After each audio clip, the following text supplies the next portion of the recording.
Perkenalkan, nama saya Tiara Penelope Lumanggaol dengan NIM 182242122. Perkenalkan, nama saya Muhammad Raditya Alamsyah dengan NIM 182242126. Kami akan mempresentasikan tentang sistem monitoring gerakan menggunakan dua buah ESP32, di mana satu ESP32 berfungsi sebagai access point sekaligus dashboard penerima, dan yang satu lainnya berfungsi sebagai klien yang terhubung dengan sensor peer.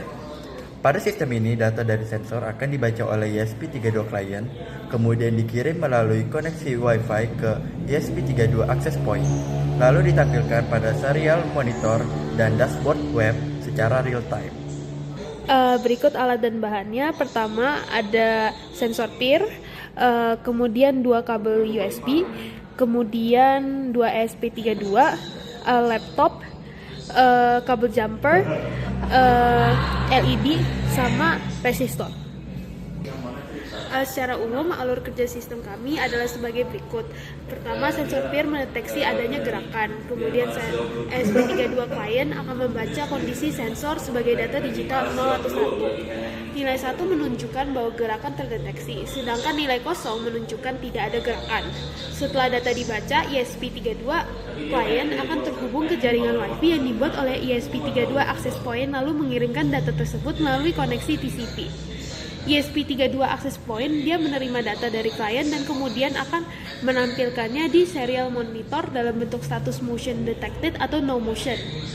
Selain itu, data yang sama juga ditampilkan pada dashboard web dalam bentuk status live, jumlah deteksi, dan grafik sederhana. Ya, pada ESP pertama kami menggunakan mode access point. Artinya ESP32 ini membuat jaringan Wi-Fi sendiri dengan nama ESP tertentu, di mana ESP di sini yaitu ESP32 dashboard.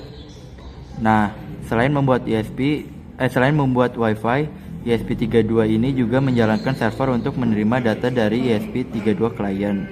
Di sisi yang sama, ESP32 ini juga menjalankan web browser yang menampilkan dashboard. Jadi ESP32 pertama memiliki 3 fungsi utama, yaitu sebagai access point, penerima data sensor, dan penyedia dashboard yang dapat dibuka melalui browser pada alamat IP lokal ESP32. Berikut detailing untuk webnya.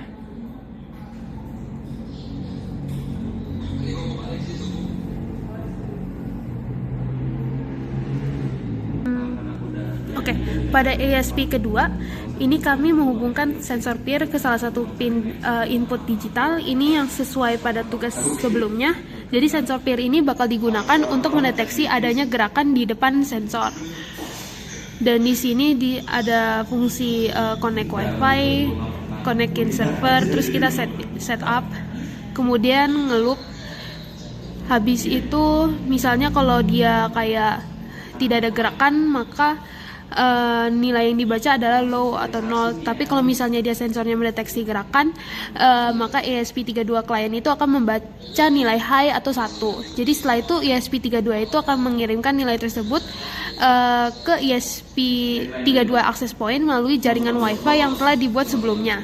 Pada sisi klien, kami juga menyalakan LED sebagai indikator lokal ketika gerakan itu terdeteksi. Berikut kami tunjukkan demonstrasi sistem yang telah dibuat. Pertama, pada ESP32 access point, terlihat bahwa perangkat sudah membuat jaringan Wi-Fi dan server siap menerima data. Oke, selanjutnya pada ESP client. Pada ESP client,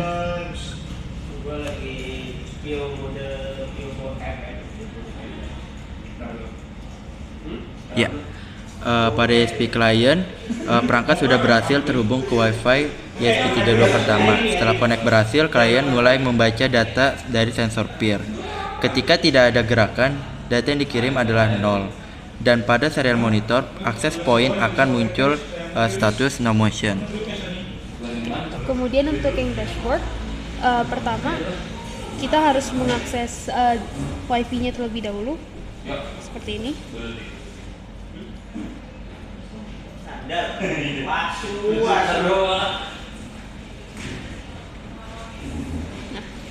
Nah, setelah udah ada, nanti bisa ke akses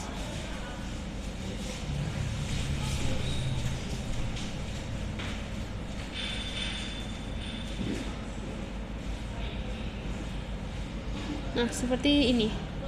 Nah, di sini bakal ada live status, nilai sensor, jumlah deteksi, update terakhir, grafik live, info sistem, sama activity log. Nah, misalnya kalau dia sensornya tidak terhubung, dia itu bakal otomatis ngasih infonya ke dashboard ini. Misalnya aku putusin salah satu ini. Nah, di sini dia langsung no motion. Dan pas aku masukin ini terhubung lagi, nah dia bakal motion detected lagi. Dan di sini jumlah deteksinya itu langsung muncul karena dia itu terjadi lonjakan. Jadinya dia bakal tahu. Kemudian yang update terakhir ini bisa nih, karena kalau misalnya aku lepas yang untuk hubungan ke ESP2-nya, nah di sini dia langsung update terakhirnya 4-5 detik yang lalu. Nah, kemudian grafik live-nya juga tiba-tiba kosong. Nah, kemudian untuk info sistemnya ini seperti ini, dan di sini ada activity log-nya. Misalnya kalau dia motion detected, terus tadi kan dia no motion, terus motion detected seperti gitu. Oke. Sekian presentasi dari kami. Kurang lebih mohon maaf. Wassalamualaikum warahmatullahi wabarakatuh.